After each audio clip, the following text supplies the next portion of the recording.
Hello everyone, welcome to MedMind. Today we'll be discussing the second part of cholinergic drugs, that is anticholine esterases, which are irreversibly acting cholinergic agonists. If you haven't seen the first part, check out the link in the description box. So let's get started. Firstly, what are anticholinesterases? As the name suggests, anticholinesterases, that is the drugs acting against the enzyme choline esterase. If they'll act against choline esterase enzyme, then there will be no hydrolysis of acetylcholine, due to which acetylcholine availability would be increased.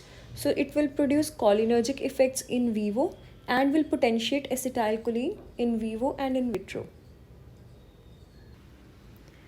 So before we discuss the mechanism of action, let's once quickly discuss about the classification of cholinergic agonists. Cholinergic agonists were divided into directly acting and indirectly acting cholinergic agonists. Directly acting has been covered in the previous video. You can check it out from the description box. Indirectly acting cholinergic agonists are also known as anticholinesterases. These are further of two types, reversible and irreversible. Reversible is further divided into two types, that is carbamates and others. In carbamates we have physostigmine, neostigmine, pyridostigmine, rivastigmine. Others we have edrophonium, donepezil, galantamine and tecarine.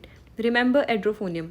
In organophosphate compounds we have parathion, malathion, serine and soman, which are nerve gases, diflos, ecothiopate. Remember ecothiopate. In carbamates we have propoxyl and carbaryl. So now moving on to the mechanism of action. What normally happens is acetylcholine is rapidly hydrolyzed by true and pseudocholine esterases. Now choline esterase enzyme has two sites, that is anionic site and esteratic site. Acetylcholine binds to both of these sites of choline esterase enzyme. Now the enzyme becomes acetylated. This acetylated enzyme undergoes rapid hydrolysis, which leads to the formation of acetic acid, choline, and enzyme is free. Now we'll see how various anticholine esterase drugs work. अब carbamates एड्रोफोनियम और organophosphates की बात करेंगे. Carbamates में क्या होता है, ये कोलिन एस्टरेज की दोनों साइड्स पे बाइंड कर जाता है और एंजाइम कार्बामोइलेटेड हो जाता है. अब कार्बामोइलेटेड एंजाइम की hydrolysis as compare to acylated enzyme धीरे होती है, जिस वजह से एंजाइम धीरे रिलीज होगा तो एसिटाइलकोलिन की अवेलेबिलिटी ज़्यादा रहेगी. एड्रोफोनियम क्या करता है, सिर्फ एनायनिक साइड पे बाइंड करता है बाय वीक हाइड्रोजन बॉन्ड्स, तो ये भी एंजाइम को धीरे धीरे रिलीज कराएगा, but the drawback is it has shorter duration of action. Now organophosphates, these are very important. Organophosphates क्या करते हैं, ये कोवलेंटली बाइंड कर जाते हैं एस्टेरेटिक साइड पे. तो अगर ये कोवलेंटली बाइंड कर गए तो इनहिबिट कर देते हैं उसको इरिवर्सिबली, जिसकी वजह से फॉस्फोराइलेटेड एंजाइम की हाइड्रोलिसिस बहुत धीरे होती है. अब सारे ऑर्गेनोफॉस्फेट्स एक ही साइड पे बाइंड करते हैं, बट इकोथायोफेट दोनों साइड्स पे बाइंड कर जाता है. Now moving on to the pharmacological actions. अब क्योंकि ये एसिटाइलकोलिन की अवेलेबिलिटी को बढ़ा रहे हैं, तो इसके एक्शंस क्या होंगे, वही होंगे जो एसिटाइलकोलिन करता है. तो नॉर्मल डोजेज में गैंग्लिया पे इसका क्या एक्शन होगा, ये गैंग्लिया को स्टिमुलेट करेगा ट्रांसमिशन के लिए वाया मस्करिनिक रिसेप्टर्स. सीवीएस पे ये क्या करेगा, मॉडरेट डोज की अगर बात करें तो एसिटाइलकोलिन क्या करता है, हार्ट रेट कम करता है, बीपी कम करता है, तो सीवीएस पे इसका वही इफेक्ट होगा. स्केलेटल मसल पे ये क्या कराएगा, स्केलेटल मसल की कॉन्ट्रैक्शन कराएगा, तो it can cause twitchings and fasciculations it can cause. CNS पे क्या कराएगा, जनरलाइज्ड अलर्टिंग रिस्पॉन्स होगा. लेकिन अब अगर इनकी हाई डोजेज हो जाएं तो क्या होगा, हाई डोज में गैंग्लिया पे क्या होएगा, परसिस्टेंट डीपोलराइजेशन रहेगी ऑफ निकोटिनिक रिसेप्टर्स, जिसकी वजह से ट्रांसमिशन ब्लॉक हो जाएगी. सीवीएस पे क्या होएगा, गैंग्लियोनिक स्टिमुलेशन हो जाएगी, जिसकी वजह से हार्ट रेट और बीपी बढ़ जाएगा. स्केलेटल मसल्स पे क्या होगा, वही परसिस्टेंट डीपोलराइजेशन रहेगी, न्यूरोमस्कुलर जंक्शंस ब्लॉक हो जाएंगी, जिसकी वजह से वीकनेस एंड पैरालिसिस होगा. सीएनएस पे क्या होगा, अब हाई डोजेस होंगी, सीएनएस ज़्यादा एक्टिवेट होगा, तो एक्साइटमेंट हो जाएगी, mental confusion, disorientation, tremors, conversions and comma. Now next will talk about the reversibly acting carbamates. कौन से थे, फाइजोस्टिग्मीन, नियोस्टिग्मीन, पायरिडोस्टिग्मीन एंड राइवोस्टिग्मीन. तो फाइजोस्टिग्मीन और नियोस्टिग्मीन में क्या डिफरेंस है? Physostigmine is a tertiary amine whereas neostigmine is a quaternary amine. Source of physostigmine is natural, whereas neostigmine it is synthetic. Oral absorption is good here. Here it is poor.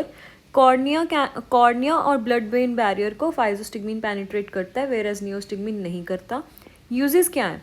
फाइजोस्टिग्मीन is used in atropine poisoning as well as glaucoma. Neostigmine is used in curare poisoning, myasthenia gravis and post operative urinary retention. एक हमने directly acting cholinergic agonist भी पढ़ा था post operative urinary retention में. कौन सा था वो? बीथेनकोल. Okay. Now pyridostigmine. Pyridostigmine is same as neostigmine except the fact that it has larger duration of action. And in myasthenic patients, it is less potent but better tolerated. Edrophonium we'll discuss later in the case of myasthenia gravis. Now adverse effects. अब इसके adverse effects वही होंगे जो acetylcholine के ज़्यादा होने से होंगे. अब ये ओवर स्टिमुलेशन कर रहे हैं मस्करीनिक और निकोटिनिक रिसेप्टर्स की, तो उसी से जो भी उसके इफेक्ट्स होते हैं उसको ज़्यादा हो जाएंगे. Adverse effects like sweating, salivation, nausea, vomiting, abdominal cramps, bradycardia, diarrhoea, tremors. Now therapeutic uses. इसके लिए you can learn this mnemonic camp E. C से curare poisoning, cobra bite. A से atropine poisoning, Alzheimer's disease. M से myasthenia gravis. P से paralytic ileus and post operative urinary retention. E से eye, that is glaucoma के case में. तो therapeutic uses हमें इसके याद हो जाएंगे. क्यूरारे poisoning, cobra bite. Atropine poisoning, Alzheimer's disease. Myasthenia gravis, paralytic ileus, post operative urinary retention and glaucoma. Now next हम बात करेंगे मायस्थीनिया ग्रेविस की. मायस्थीनिया ग्रेविस क्या है? ये एक ऑटो इम्यून डिसऑर्डर है जिसमें एंटीबॉडीज़ बन जाती हैं अगेंस्ट द निकोटिनिक रिसेप्टर्स. अब निकोटिनिक रिसेप्टर्स दो तरह के थे, एन और एन. इसमें किसके खिलाफ बनती है एंटीबॉडीज़? एन के अगेंस्ट. तो नंबर ऑफ एन रिसेप्टर्स हमारे पास कम हो जाएंगे. अब एन किस में इन्वॉल्व थे? न्यूरोमस्कुलर जंक्शन में. तो इफेक्ट वहीं पे आएगा. तो क्लिनिकल फीचर्स इसके क्या हैं? आईलिड, एक्सटर्नल ऑक्यूलर मसल्स और फेरेंजियल मसल्स सबसे पहले इन्वॉल्व होते हैं. उसके बाद में लिम्ब और रेस्पिरेटरी मसल्स इन्वॉल्व होते हैं. और जब रेस्पिरेटरी मसल्स इन्वॉल्व हो गए तो it will lead to death. Now इसके क्लिनिकल फीचर्स क्या हैं? Weakness, easy fatigability, drooping of eyelids, difficulty in talking, chewing and swallowing. अब फर्स्ट लाइन ड्रग्स कौन सी हैं मसल स्ट्रेंथ रिस्टोर करने के लिए? क्योंकि न्यूरोमस्कुलर जंक्शन पे एक्ट कर रहा है ना ये. न्यूरोमस्कुलर जंक्शन के सारे रिसेप्टर्स चले गए तो फिर मसल स्ट्रेंथ चली गई. अब हमें मसल स्ट्रेंथ रिस्टोर करनी है, उसके लिए फर्स्ट लाइन ड्रग हमारे पास कौन सी है? नियोस्टिग्मीन. बट हम प्रेफर कौन सी करते हैं? पायरिडोस्टिग्मीन. क्यों? क्योंकि हमें इसकी डोजिंग बार बार नहीं करनी पड़ती. हम इसकी फ्रीक्वेंट डोजिंग नहीं करनी पड़ती. अगर मस्करिनिक साइड इफ़ेक्ट्स आ जाएँ, इनटॉलरेबल मस्करिनिक साइड इफ़ेक्ट्स आ जाएँ अगर, तो हम एट्रोपिन दे देते हैं. क्यों? क्योंकि it is a muscarinic antagonist. Now diagnose कैसे करते हैं हम मायस्थीनिया ग्रेविस के पेशेंट को? हमारे पास 3 तरीके हैं: ameliorative test, provocative test and demonstration of anti NR antibodies, anti nicotinic receptor antibodies. तो अमेलियोरेटिव टेस्ट में क्या होता है? हम एड्रोफोनियम देते हैं इंट्रावीनसली, और अगर एड्रोफोनियम इंट्रावीनसली देने से ड्रामेटिक इम्प्रूवमेंट होती है तो इसका मतलब पेशेंट को मायस्थीनिया ग्रेविस है. Intravenous edrophonium is also used to differentiate between myasthenic crisis and cholinergic crisis. We'll talk about it. Provocative test. Now, इसका नाम ही बता रहा है provocative, मतलब हम provoke कर रहे हैं. It is very hazardous. It is not used. D-tubercularium देते हैं हम, जिसकी वजह से weakness और ज़्यादा हो जाती है. इसीलिए हम इसको यूज़ नहीं करते हैं, क्योंकि हम उसके symptoms को बढ़ा रहे हैं. Now, third is demonstration of anti-nicotinic receptor antibodies in plasma और मसल बायोप्सी. हम प्लाज्मा या मसल बायोप्सी करते हैं, उसमें अगर anti nicotinic receptor antibodies present हैं तो इसका मतलब पेशेंट को मायस्थीनिया ग्रेविस है. तो it is a more reliable test. Now the difference between myasthenic crisis and cholinergic crisis. Myasthenic crisis क्या होता है? जब रेस्पिरेटरी मसल्स की एक्यूट वीकनेस हो जाए तो उसको हम बोलते हैं मायस्थेनिक क्राइसिस. इसको हम मैनेज कैसे करते हैं? हम ट्रेकियल इंटुबेशन देते हैं और मैकेनिकल वेंटिलेशन देते हैं. एंटीकोलिन एस्टरेजेस को हम विदहेल्ड करते हैं फॉर 2 to 3 days। हम 2 से 3 दिन के लिए एंटीकोलिन एस्टरेज थेरेपी को रोक देते हैं और बाद में ग्रेजुअली उसको रीइंट्रोड्यूस करते हैं। इसका ट्रीटमेंट हम क्या करते हैं, आईवी मिथाइल प्रेडनिसोलोन देते हैं, IV methyl prednisolone pulse therapy देते हैं हम। नाउ कॉलिनर्जिक क्राइसिस, इसको ऑपोजिट ट्रीटमेंट चाहिए फ्रॉम मायस्थेनिक क्राइसिस। इसमें क्या होता है, एंटीकोलिन एस्टरेजेस की ओवरडोज हो जाती है। There is persistent depolarization of muscle end plate.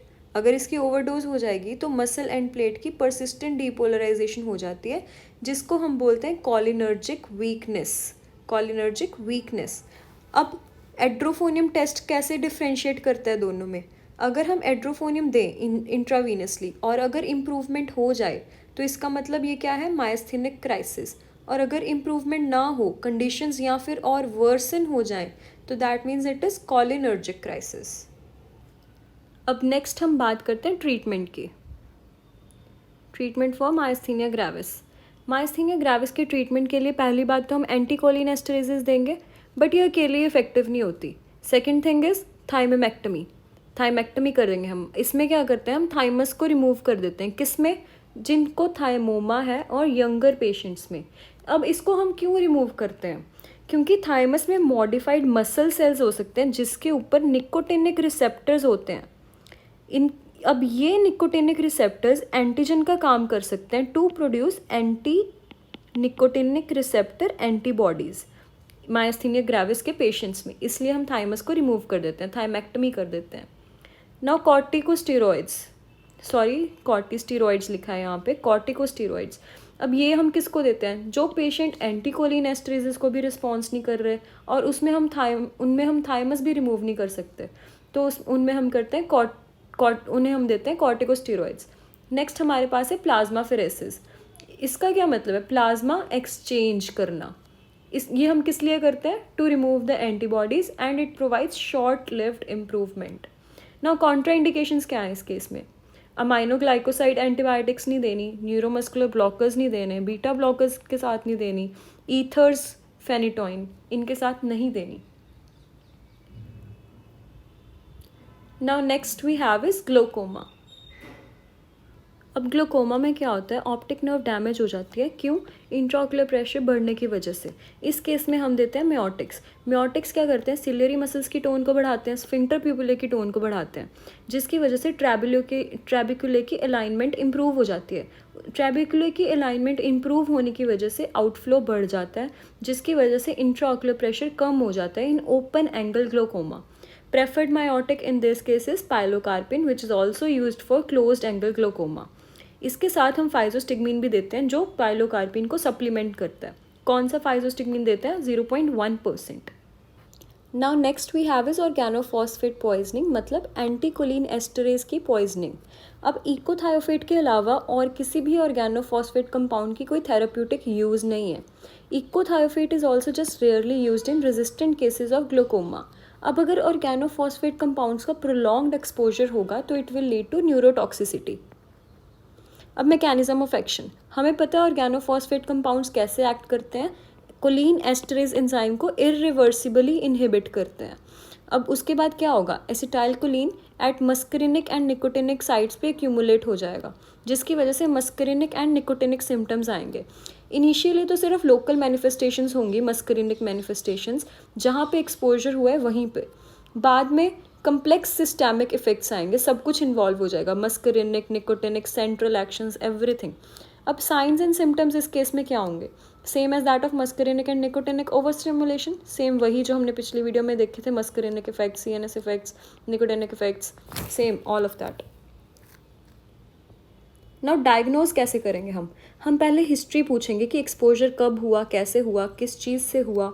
फिर हम उसके साइंस और सिम्टम्स देखेंगे कि उसको क्या क्या सिम्टम्स आ रहे हैं, और फिर हम चेक करेंगे कोलिन एस्टरेज की एक्टिविटी ब्लड में कम हुई है क्या, ठीक है। अब फिर उसके ट्रीटमेंट के लिए क्या करेंगे, सबसे पहले तो एक्सपोजर को कट करेंगे, उसके कंटेमिनेटेड क्लोथ्स को रिमूव करेंगे, गैस्ट्रिक लैवेज को कंटिन्यू करेंगे जब तक रिटर्निंग फ्लूइड क्लियर नहीं हो जाता, एयरवेज का प्रेशर मेंटेन करेंगे, आर्टिफिशियल रेस्पिरेशन देंगे अगर ज़रूरत है, और डायज़ेपाम देंगे by slow intravenous injection to control convulsions.